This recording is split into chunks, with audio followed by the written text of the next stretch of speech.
Dr. Rose, welcome to the Nailed It Ortho podcast. We are happy to have you on. So, welcome to the podcast. Thank you for the invite and having me on to talk about SLAC and SNAC wrist. Yeah, it'll be good. And actually, now that I think about it, you may be the first guest through Twitter. You may be we may be our first Twitter, I guess, referral or kind of going through there and being on the podcast. So thanks thanks again in another source or another sense. Yeah, no problem. It's been interesting.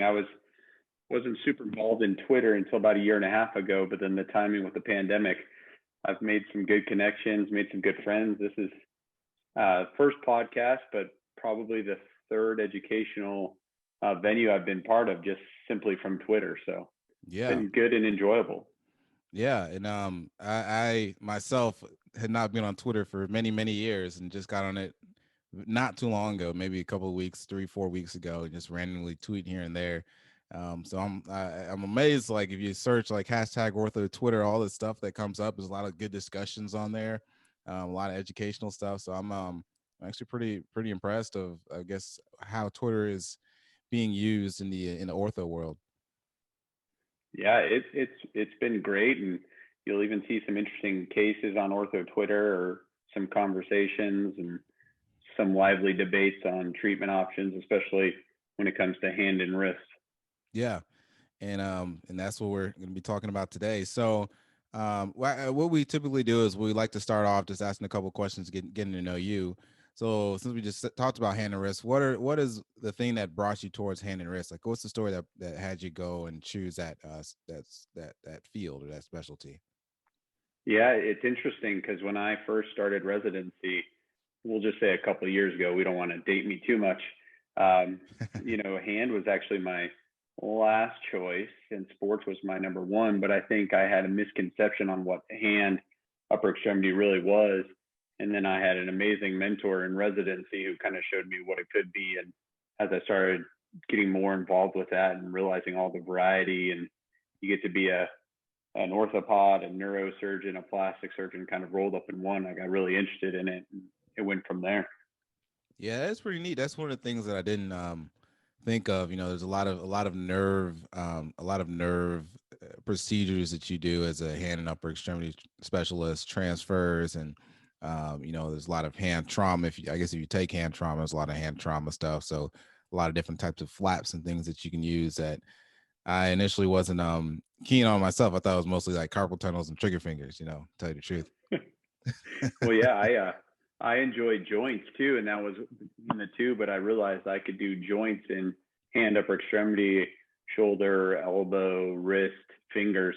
Whereas if I did joint surgery, I was kind of stuck a little more towards the hip and knee realm. So I figured I'd be greedy and monopolize a whole bunch of different surgeries. Wait, so you do shoulder replacements as well? I do shoulder and I do elbow. I'll Oh admit wow. I've become very busy with wrist, elbow, and hand, and then a little bit of admin stuff. So my shoulder's been a little bit less, but I enjoy those too. Huh. Okay. Yeah, I didn't know. I know that was an option too, like being able to do the shoulder replacements. I guess if you're a hand and upper extremity specialist, you can do that. But, huh? Yeah, and didn't think of that. So anybody that's listening that is in residency and is trying to make a choice, seeing Dr. Rose has kind of broke it down. There's a lot of different options that you can choose from. Um, so moving on to question number 2 is if you had to give yourself some advice, looking back at it now from the start of residency, is there anything that you tell yourself, to maybe help get through residency or through fellowship?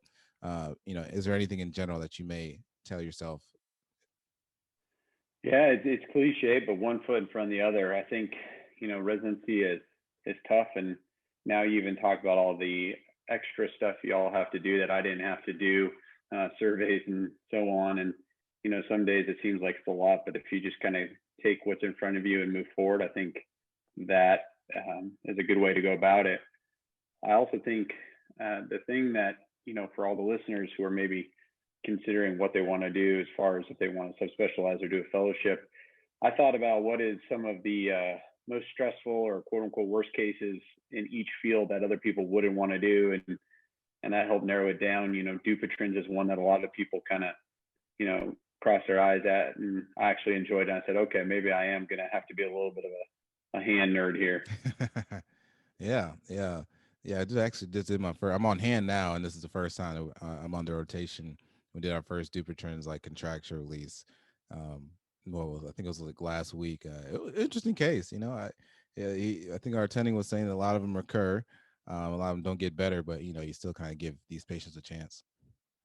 Yeah, I mean, I counsel all the patients saying if we lived long enough, they'd all reoccur, but hopefully this buys them enough time to where it does recur. If it recurs, it's no longer affecting the quality of life.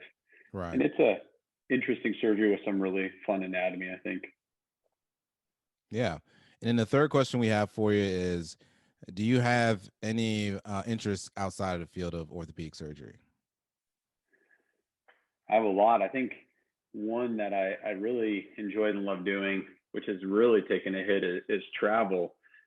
I was Yeah. lucky enough to do training in England, to do training in New Zealand, and it really kind of shows you, when you have a little bit more of that broad experience and worldly perspective, the good things about the U.S. and healthcare, and some things that we can maybe do better. But I miss the travel and seeing different perspectives. Yeah. Yeah. I like to travel myself, and that is something that has been near and dear and very, very missed during this whole global pandemic thing. But moving on, I guess getting into the talk of the day, we're talking about SLAC, SNAC, wrist, and so we have a case for you, kind of one that we Okay. just made up that we love to kind of go by. So say, Dr. Rose, for example, you have a 54-year-old male who's referred to your clinic by a primary care physician for wrist pain. Said he's been working as a laborer all his life, and said he's had chronic wrist pain for many years, and it's just gotten a lot worse. Given the fact that we're talking about SLAC and SNAC, can we just kind of start off saying what that is, and just so to give people a general basis, because some people may not know. Yeah, no problem. So, that here you can see this appears to be a SNAC wrist, or a scaphoid non-unit advanced collapse. So what happens when the scaphoid fractures and then it doesn't unite, the mechanics of the wrist are altered, and you see a pretty predictable progression of arthritis of the styloid and the scaphoid first, which you can see here with the beaking of the radial styloid as well as of the scaphoid. And then on a SNAC wrist, it goes towards the mid-carpal joint and the STT joint. Whereas when you start doing a SLAC wrist, that's when the SL ligament is ruptured. And that also has a pretty predictable pattern. It starts off at that same spot of the scaphoid and the radial styloid, but then that tends to go towards the scaphoid fossa first. It's something that I always talk with the residents about, especially when preparing for boards and OITE, but also just for a treatment algorithm. That the stage 2 is an important part to kind of understand the difference between the two. Yeah, and speaking about the stages, can you kind of, I mean, since we're on it, how do we stage this? When we're looking at SLAC, or scapholunoid advanced collapse, and you're just talking about the patterns. Can we go over again one more time the patterns and what stage it is for each pattern?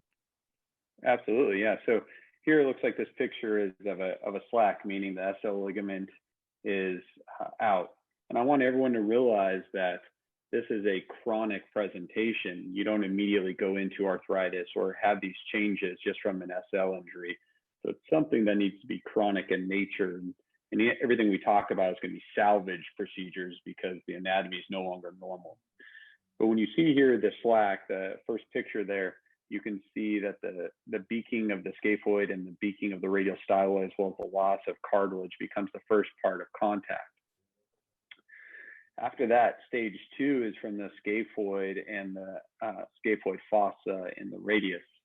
The way I like to think about the difference between SLAC and SNAC is the spoons in a drawer, which is not mine. That was actually by Watson, in the sense of when you're putting your silverware away and you line your spoons up perfectly, they all sit nice and there's no issues. If you have one that's rotated at all by 20 or 30 degrees, they don't sit nicely and they change their contact pressures and they get edge loading, similar to like an arthroplasty. And so that's why in the SLAC, you start seeing that arthritis as stage 2 at the scaphoid fossa and the radius.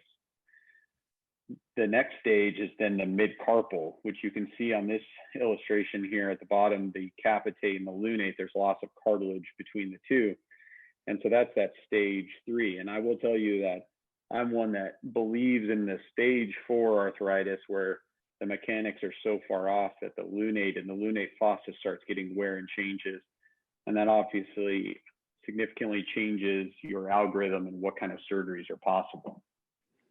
I like that analogy, the spoon and putting your spoons in a drawer, because yeah, I mean that's a really good analogy, because at least most people can understand what you're talking about or what you mean.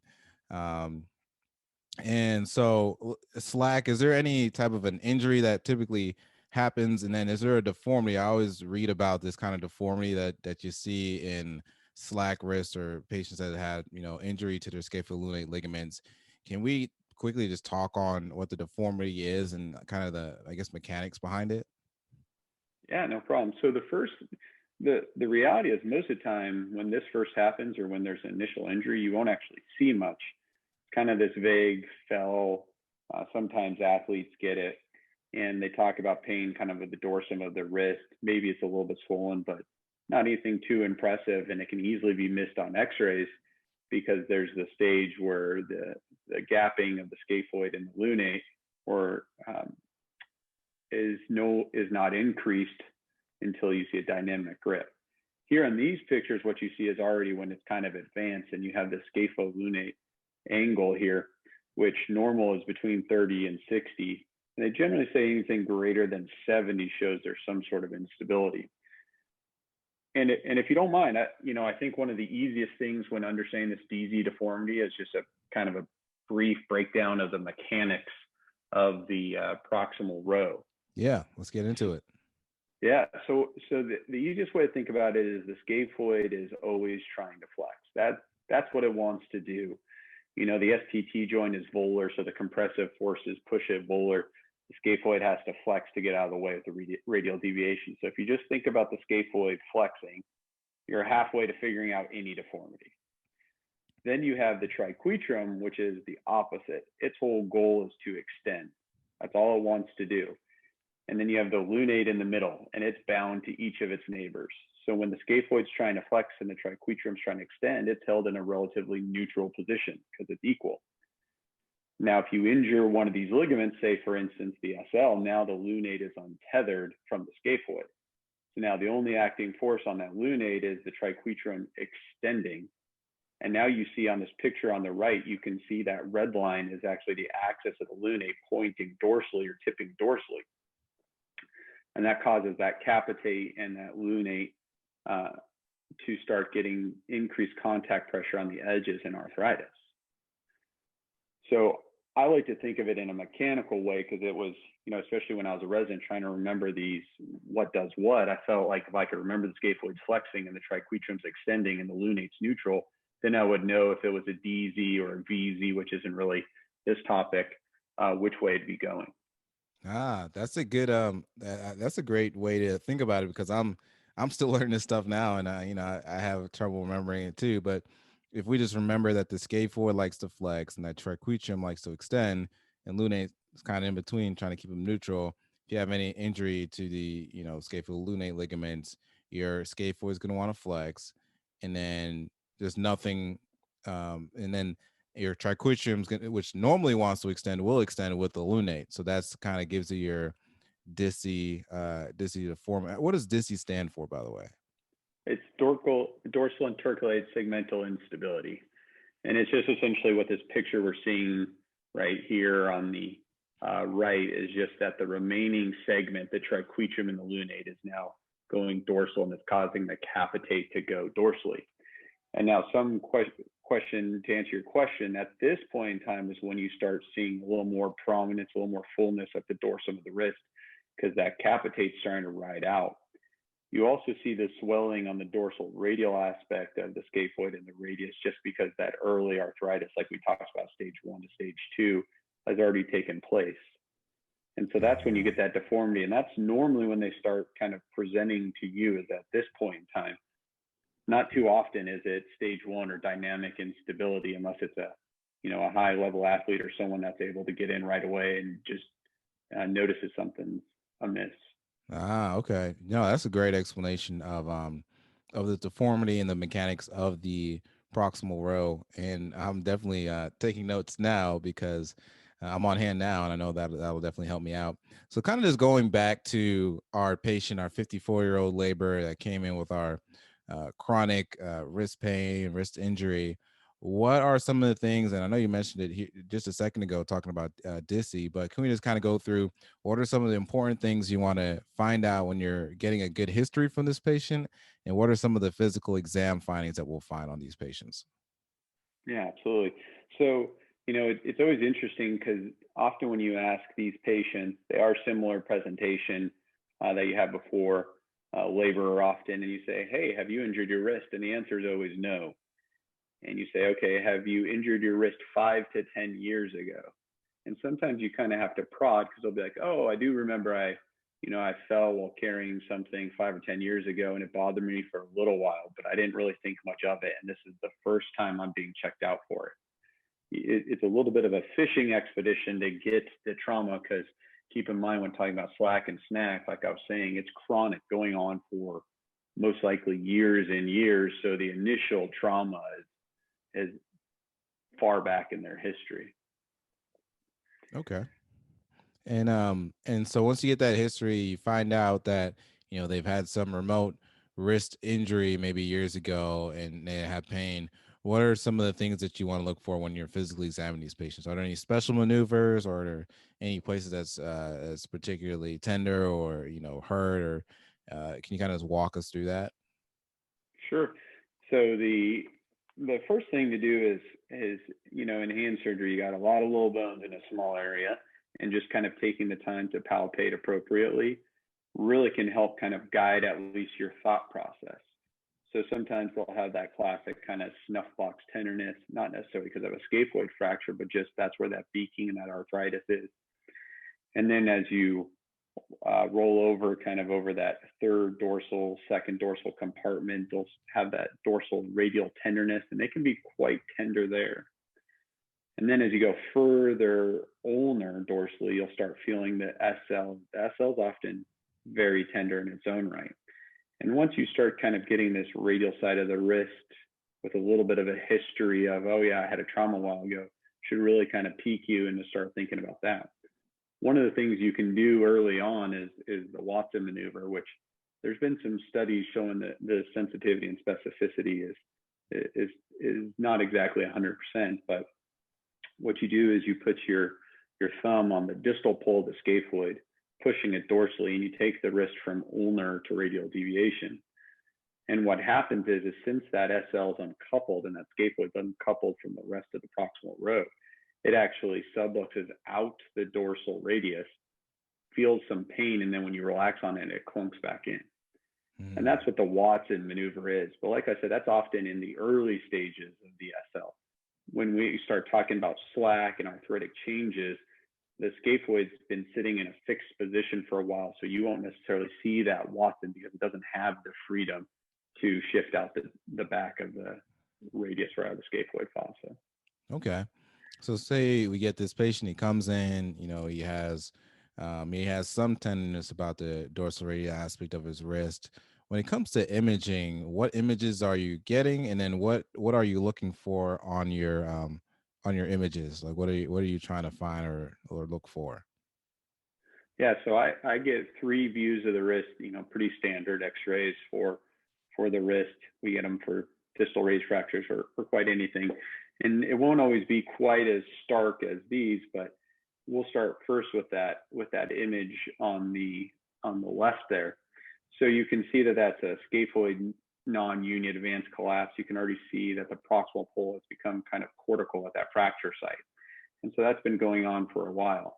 Then when you start talking about the arthritis, you see there's no space between the scaphoid and the styloid, or there you go, right in there. And so it's been totally obliterated. So that's going to decrease their range of motion, flexion, extension, especially radial deviation.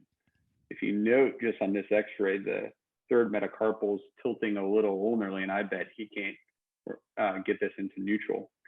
Then when you look at this SNAC specifically, you can see how the mid-carpal joint has already had some pretty significant changes, because this is the predictable pattern of the mid-carpal joint between the scaphoid and the capitate.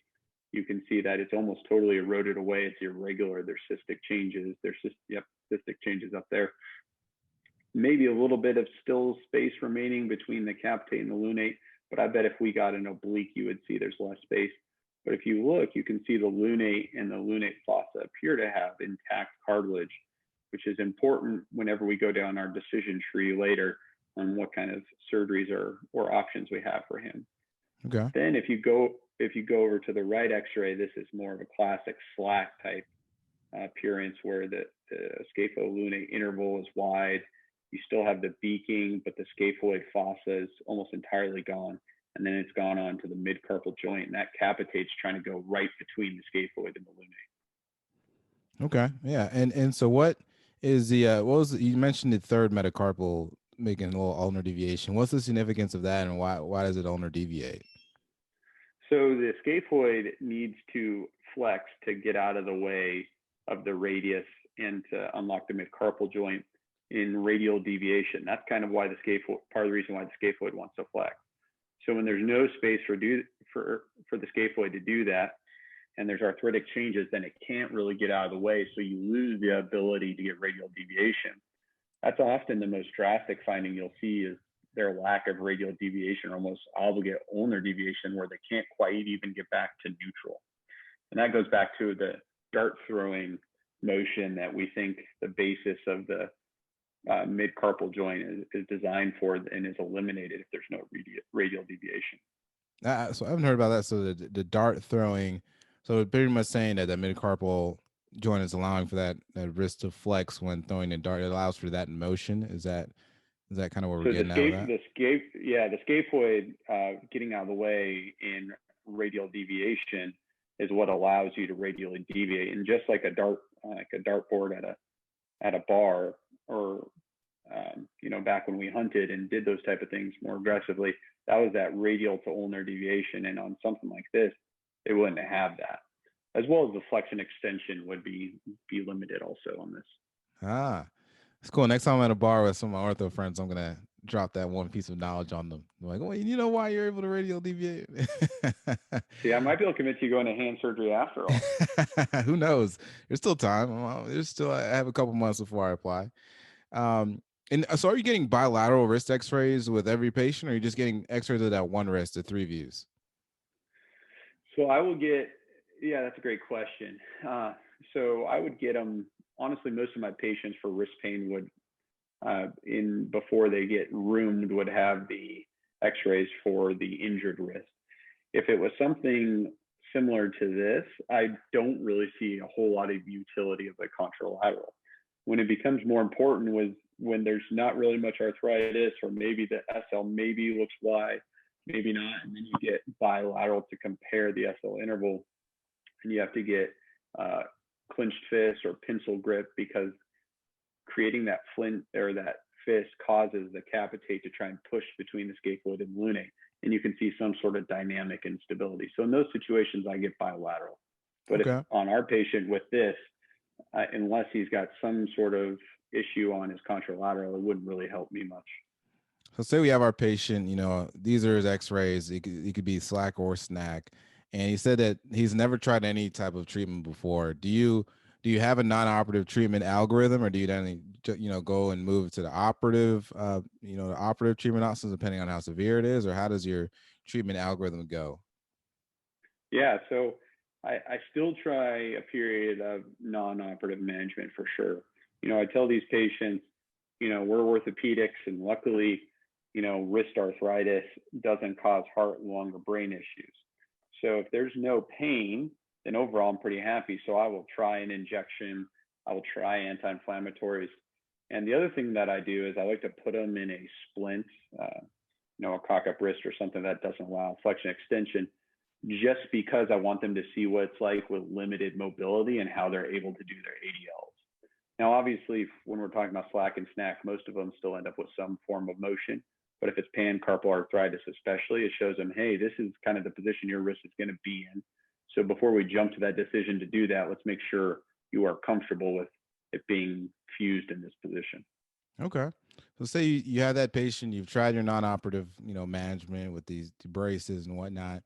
and they're still coming back to your office in 6 months saying, Dr. Rose, I tried it, I've worn it most of the times. I'm still having pain. How do you go about treatment options, or what are the operative treatment options? And then how do you, I guess we can kind of go through each one as we get to it, but how do you go, what are some of the treatment options to treat this? Yeah, so it goes back to that staging system that we talk about. We'll talk specifically about the SLAC staging. So, in that stage one where there's that radial styloid and scaphoid arthritis, but there's not that scaphoid fossa and proximal pull, you have a little more options there. If the scaphoid is reducible, because normally they come in flexion, but if you ulnar deviate, if they come out of flexion back into a native, more extended position, then your options are there to do things such as a styloidectomy with a reconstruction of the SL, right? So our goal is to prevent further arthritis when it's only at the styloid. So let's see if any of these pictures. So yeah, so there you see the SLAC with the styloidectomy. The problem is if you don't reconstruct the SL ligament, then it's not really going to do you much help. So generally in my hands, it's both the radial styloidectomy as well as the SL reconstruction, because you can't do the repair because it's been so long. If you just do the radial styloidectomy, you haven't really stopped the progression. The nice thing is it's a quick and easy recovery, and it doesn't really change their motion much. But in the next year or two, you may be having another conversation about, hey, why didn't we do more? Right. So for our stage one SLACs, where most of our pathology is kind of at the radial styloid between there and the scaphoid. When you're doing your ligament reconstruction after you do a styloidectomy, are you just using anchors, or how do you do that reconstruction? I'm sure there are many systems out there, but how do you do your reconstruction? So, yeah, that's the $1 million question. I'll tell you, as far as OIT is concerned, they try and avoid this because this is very much kind of the art of wrist surgery, because there's a lot of in-betweens and it's difficult. There's the modified Brunelli, where you take some of the FCR and you weave it through the scaphoid and then around to the lunate. There's also companies out there that have more of an all internal / dorsal, where using push locks and a strip of tendon, you can kind of reconstruct it, which is where I've started going to more often when it's the appropriate patient. Okay. But go ahead. No, but for the OITE, I kind of go through this with all of our residents every year, as well as the graduating residents. I'd like to talk to them about their boards. Haven't really heard too much stage one, just because it is up in the air and difficult to treat. Right. Okay. And when you do the radial styloidectomy, do you ever do those for SNAC wrists, and do you do anything with the scaphoid at that point? So yeah, so with the SNAC wrist, so back to my spoon analogy, right? So the proximal pull on a SNAC wrist or on non-union is still coupled with the lunate by the SL, right? So that proximal pull is actually kind of in a much more normal spoon position than the SL. So that's why you tend to see less arthritis there until the later progression. So one theory is you do a distal pull excision of the scaphoid as well as the styloidectomy. And what that does is it's kind of similar to the SLAC wrist styloidectomy, where it's taking the arthritis away with the hope that the arthritis on the scaphoid fossa doesn't present itself till much later. Oh, okay. And so these, this type of treatment algorithm is going to be mostly for our stage one patients, with mostly, again, that the pathology between the radial styloid and the scaphoid. Are there any other treatment options that you may consider in patients that had these stage one SLACs, SNAC injuries? Yeah, so there's something that some recent literature actually talks about, and that's called an AIN and a PIN neurectomy. We know at the level of the joint, the PIN and the AIN is proprioception and sensory only. It's already innervated all the musculature proximal to the wrist. So the thought being is, if I can take away your pain, you don't really care as much about your arthritis. And so you do a dorsal approach and remove about a centimeter of section of the posterior interosseous, go through the interosseous space, and then take out the anterior interosseous, another centimeter of that nerve. And it decreases the pain. Some people say 70, some people say 90 or more. I use this in the occasional, like firefighters or police officers where they have arthritis, and if they have a fusion of their wrist or any hardware in place, that they can lose their active duty status. So this is something you can say, hey, we're going to try this. I normally inject them first to see if they get relief for it, so we can kind of say, hey, this is the kind of relief you get. But we can remove the AIN, PIN. It's limited risk, and it may buy you a couple of years or even more. Okay. And just out of curiosity, when you inject that, are you injecting it in the clinic, and are you using like an ultrasound, or is this something you're doing in the OR? How are you injecting these patients? You just use some lidocaine, or any type of local anesthetic? Yeah, so I like to just use lidocaine, just 2% lidocaine. You can use Marcaine to have it last a little bit longer, and then you can do it freehand, or you can do it under ultrasound. You'll feel often when you go through the interosseous space into the anterior compartment. Okay. And again, so this is another treatment algorithm for our stage 1 SLAC/SNAC wrist. We talked about the radial styloidectomy, and then now we talked about wrist denervation or neurectomies. Are there anything else that you go for our stage 1 patients, or do we move on to our stage 2, or as far as operative treatment options? Yeah, I mean, those are generally the main stage. When you're talking about a SNAC wrist, I recently had a 19-year-old who injured it playing football when he was 13, so 6 years previously, and he had a stage 1 SNAC wrist with a proximal pull. So there you can't take out the distal pull because there's only a small proximal pull left, and you can get collapse of the midcarpal. So I did what's called a Sartorianus, or I did a vascularized pedicle to the scaphoid as well as the scaphoid, or as well as the styloidectomy. A, to remove that arthritis point, but B, hopefully to get it to unite, just because he is 19 and so young. Okay. All right. That's pretty neat. Honestly, I can't lie. So what are, I guess, the other options that I always hear about, and there are always questions about it on the ORT, or at least there are always answer choices. I don't know, they're always a correct answer, but we always hear, like proximal carpectomies, and then you hear about, Fourcorner fusions. I guess, can we kind of go into those options and what they are, why they work, and then, what patient you'd use them for? Absolutely, yeah. So if we can bring up kind of an image with some more advanced arthritis. So here's either one of these is great. So when you start talking about that stage 2 or stage 3 arthritis, so we'll talk about SLAC specifically here. Now your scaphoid and the scaphoid fossa is pretty damaged with no cartilage. So now you're going a little bit more aggressive. And I do emphasize to all my patients that this is a quote unquote salvage procedure, right? At this point in time, anything we're going to do will not give you normal motion or restore you to pre-injury. But if I can get you to have less to no pain with a similar range of motion as you have now, would you be content with that? And most say yes. So when we're talking about that stage 2, the scaphoid needs to be removed either way. And so for a proximal row carpectomy or the Fourcorner, both of them, the scaphoid is being removed. Now, when you're talking about a proximal row, you have to take into account the capitate as well as the lunate fossa. Because if you see here now, you've removed the proximal row. So the weight-bearing surface is actually the capitate sitting in the lunate fossa.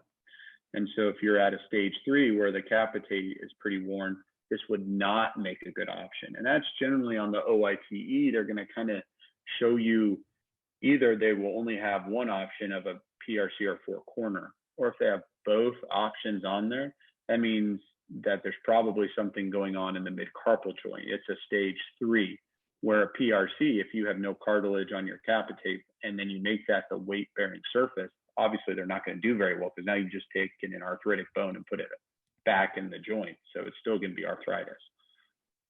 Okay. And so that's when you start kind of pivoting more towards the Fourcorner. And just reading on this, I saw that there are like a bunch of different techniques as far as proximal row carpectomies. I've saw, just like you just said, they mentioned traditionally if you have any degeneration of your capitated articular surface or that lunate fossa, like you're saying, that's kind of a contraindication. But now they're saying that there are different techniques as far as proximal carpectomies with osteochondral resurfacing of the capitate with a graft, or capitate head resection with a dorsal capsular interposition. Do you use any of these techniques, or do you anything that you can educate us about any of these other options, or because that's just something that I read about, so I'm just interested to see. Yeah. So that first one you see there, the PRC with osteochondral, that's essentially like the oats of the knee. Right. So you're taking a section of cartilage with some subchondral bone. You're removing the cartilage of the capitate or you're removing that section of the capitate where the cartilage is worn and replacing it with the cartilage that you harvested. I've done this once to mixed results, but I think it's something to know that exists. I think we need a little bit more literature on that. Some of the people that do it more often are pretty excited about it. One of the things that I do, and you could argue you could do this for almost all PRCs, is the capsular interposition you have there on the bottom. So I use this when there's maybe a little bit of wear on the capitate head, but it's not significant. And what you do is you take a distal base flap of the capsule, meaning you release the capsule at the rim of the radius, leave it attached dorsally.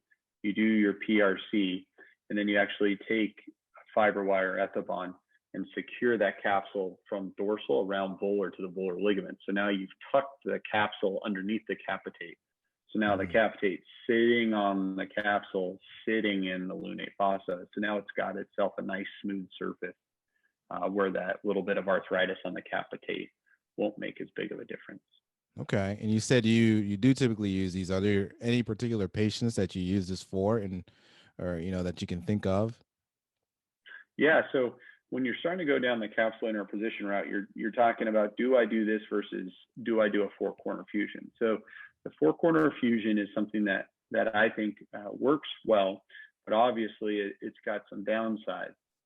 Anytime you're trying to get four bones to fuse, as we know from anywhere in orthopedics, sometimes A, that's difficult, and B, if you have a type C host, a smoker, you're a little more hesitant about trying to do a fusion. So someone like that, a PRC with capsular interposition would be great, because you don't have to worry about the fusion mass. You don't have to mobilize them for 3 months. There's no hardware.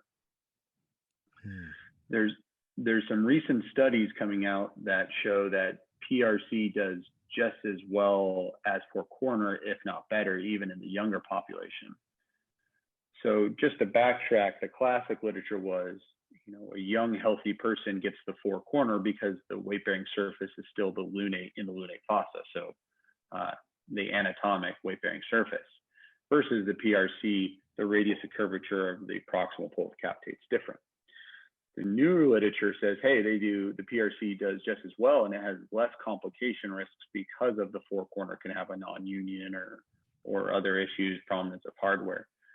The only thing I would say to kind of, warn people when they're reading these studies is, if you think about it, it's a little bit of a cemented hip versus a press fit. The cemented hip does well early on, and then it fails later, whereas the press fit, once it integrates, then it does better later. So when you're talking about these PRCs, they do well early on, but none of the studies are showing us 20 years from now, what is that surface like?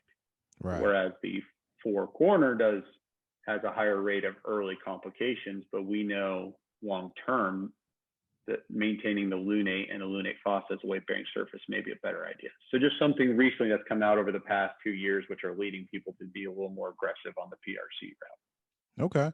That may be something I have to look up and read upon. I think that'd be a little interesting to read some of those articles and see, what they're referring to. And then hopefully there's somebody out there getting some great data, that'll publish something saying how these patients are doing 20 or 25 or 30 years later. That way, all of our inquisitive minds can be stimulated by reading those results. Um, and speaking on it, I know we mentioned it a lot this podcast so far, but what is a four-corner arthrodesis, and what patients do we use this for?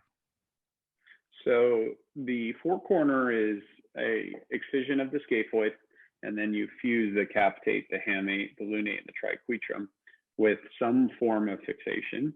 And I normally use distal radius bone graft also, since we're already there, just as some nice osteoinductive type bone graft. And we use this more so on the patient that has that bad capitate arthritis, has bad capital lunate arthritis. Because if we did a PRC, they would just have arthritic bone sitting in the lunate fossa, defeating our purpose. So a patient that's healthy otherwise, capitate arthritis, the four-corner does well. The studies do show that there's maybe a little bit more grip strength that's maintained with the four-corner because the height is maintained. And so some people, laborers, young males, I recently had a physician who was very active who, while older, I recommended a PRC, but he was pretty adamant about the four-corner just because he did a lot of active things and the grip strength was really important to him. Okay. So those patients get the four-corner, but like I was alluding to, and I think you went by a picture with the plate, but your concern is that you can get a non-union of the four-corner, and non-union of a four-corner becomes very difficult and often can lead somewhat towards a pan-carpal fusion later down the road. Okay. And okay, and so those are going to be the patients, and that kind of general overview of four-corner orthodesis. But just out of curiosity, what is your surgical approach to this? Are you going dorsal? Or are you going dorsal and volar? Like, how do you generally, in the operating room, how do you deal with these? Yeah, so I actually tell the patients beforehand that unless they have a strong preference, it's going to be a intraoperative decision. The reason being is that I think a capsular interposition or a PRC does well. There's less complication rate, faster recovery, and quite frankly, technically, it's easier, right? You're just removing the bones without needing to worry about anything fusing. So if the cartilage on the capitate looks good and there's not a contraindication, I tend to lead towards the PRC. Now, if the capitate looks horrible and the arthritis looks horrible, then I'll lead to the four-corner. And all this is done by a dorsal approach, looking at the capitate and looking at the lunate articulation to see what kind of arthritis there is or is not. Okay. And I know we were just talking about plates, and just some of when I was reading on the different techniques you use for these four-corner arthrodesis, there was one topic brought up about circular plate fixation. I know in some of the pictures before that they use K-wires to hold the bones together, hoping they would fuse. Can you kind of talk about the fixation method and I guess downsides or upsides to them? Sure. So it's kind of interesting because I actually take a little bit of a different approach. So the circular plate fixation has a higher rate of non-union. That literature is, I think, 10 to 15 years old minimally. I actually do use a newer version of the circular plate. The newer version actually has a setup where there's a cortical screw that goes into each of the four corners. And the cortical screw sucks the four corners in together, actually providing compression. And then I put locking screws on top of that to just secure that fixation in that place. So that's the way I personally tend to do it. Okay. And really, when we're talking about four corners, you're talking about each corner just being one of the different bones, like the capitate, hamate, lunate, and triquetrum. Okay. Yeah. Sorry to go ahead. Yeah. So a cortical screw in each one of those to compress and bring them together after I put some bone graft in them. Now, there's people that use headless compression screws, which also work well. You can also use K-wires, although I would worry about K-wires because you can't really get that compression that you can from either the plate or the headless compression screws. Okay. And another thing that I've noted or I've seen talked about is the position of the lunate when you fuse these. I've seen some say that you can fuse them flex, you can fuse them neutral, you can fuse them in an extended position. Why number one, why is that important? And then, are there any ups or downs to each of them?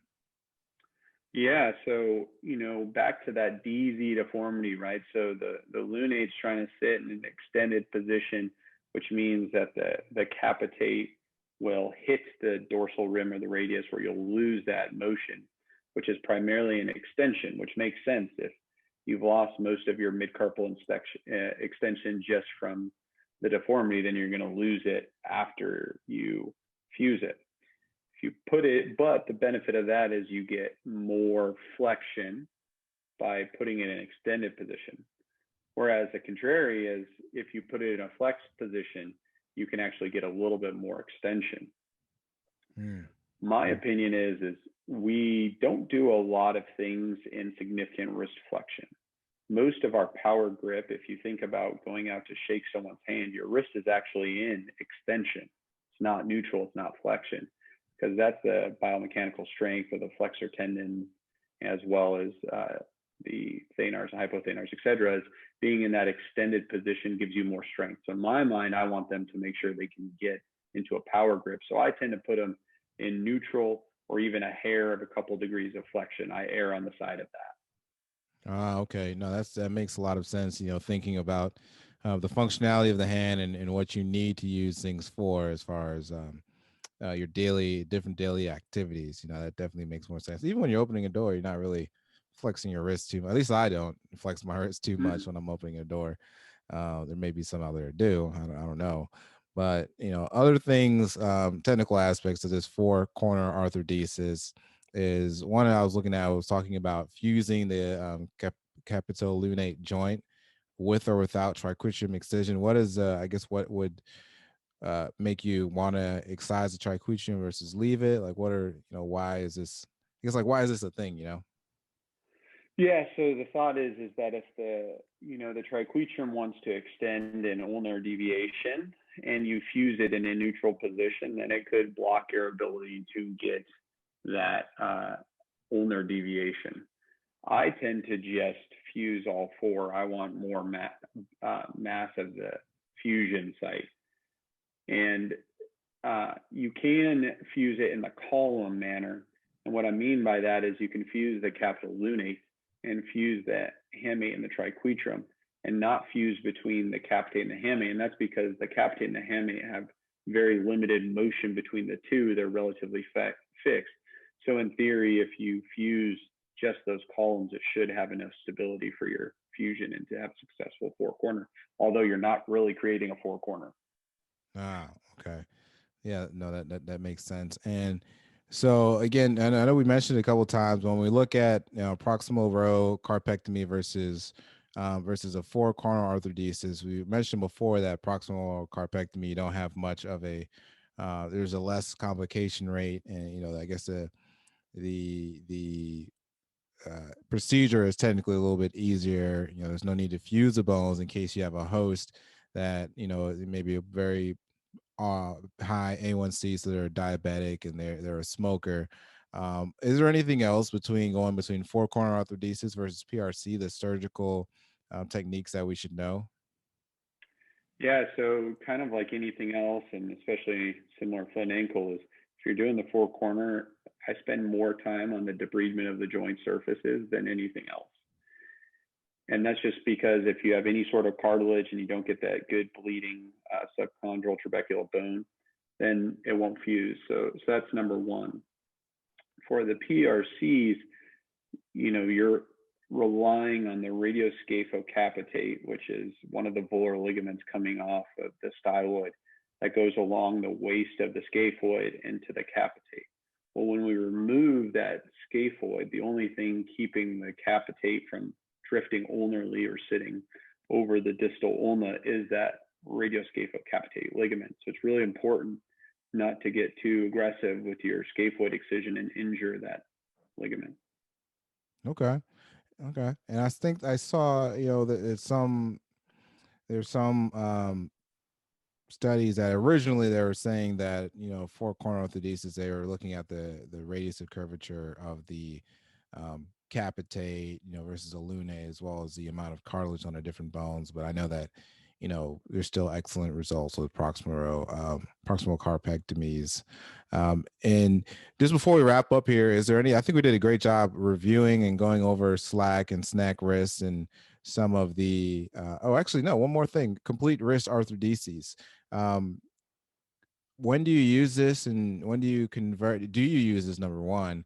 And if so, is it when are you converting a failed Fourcorner to this, or can you kind of just touch on complete wrist arthrodesis? Yeah, so complete wrist arthrodesis is actually a good surgery, but it's definitely the end of the line, right? They're not going to have any more wrist motion, no radial ulnar deviation, no flexion extension. You're going to put them in that position of what I was talking about, kind of that power grip position with a little bit of ulnar deviation, a little bit of wrist extension. So the person that has this is someone that has had SLAC, SNAC, or some other form of arthritis, whether it's rheumatoid or just post-traumatic, where they've lost all of the joint surfaces. So PRC doesn't make sense because the capital lunate joint is no longer having any cartilage. The lunate fossa and the proximal portion of the lunate doesn't have cartilage, kind of like this picture where if you tried to do the Fourcorner or the PRC, you're still going to end up with an arthritic joint somewhere. So for them, you just end up fusing the entire wrist to the radius. And there's a couple different ways to do it, which is a whole nother talk, but you can do a PRC first, which is what I tend to do. And then just to try and get the capitate to fuse with the lunate fossa, because that way I'm only really worried about one articulation fusing. Here, you have to worry about the radius to the lunate and the lunate to the capitate, and they also cross the third CMC joint.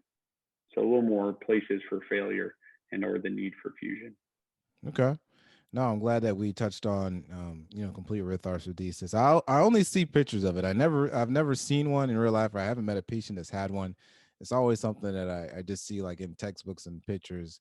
And I think it's probably just because what you just mentioned, that this is typically an end all, this is a last resort that you will use for patients after you've done all these different procedures, and, they're just not successful with that. Dr. Rose, I think this was a great talk. We definitely spoke a good amount on different treatment options for SLAC and SNAC. And before we wrap up, is there anything else that you think the listeners should know? Maybe it might be a high point for OITEs, or, a high thing when you're seeing these patients, or something that they should go away from this talk remembering? Yeah, so just kind of like I was reiterating, as far as the OITE is concerned, they will give you a reason to choose one or the other. They won't put both on there if both would work. So normally what that means is you'll see that the capitate is worn, or the capital lunate is worn, or sometimes you'll have the lunate fossa is entirely worn, pushing you to a full wrist fusion. So if you look at that kind of cornerstone of the wrist, or the capital lunate or the lunate fossa, it'll help guide you on whether you're going to do a Fourcorner versus a PRC versus a wrist fusion. Perfect. I think this was a great talk. I think we covered a lot of high yield, pertinent information. I learned a lot just from the talking to you, and before. I learned a lot just from talking to you that I didn't learn reading through the articles preparing for this podcast. So definitely appreciate you for being on here. Before we go, we always ask our guests if there's any ways that our listeners can reach you or follow you, whether it be Twitter or Instagram or any type of social media or email that you want the people to know about. Yeah, right now, kind of like you and I had talked, I believe my Twitter account's now linked to Nailed It Ortho. And so that's one way to find me. It's just Ryan Rose MD. And, that's the best and easiest way. I love to have conversations and continue to grow the ortho Twitter, and orthopods helping other orthopods is a good way to go about it. So that's the best way to get a hold of me. I am at UT Health Science Center San Antonio, so UT San Antonio. You can find my email there and easily reach out to me that way. Well, Dr. Rose, again, we appreciate you so much for coming on the Nailed It Ortho show. It was a great talk, and thank you again for your time. I appreciate the invite, and I always enjoy talking about it. So thanks again.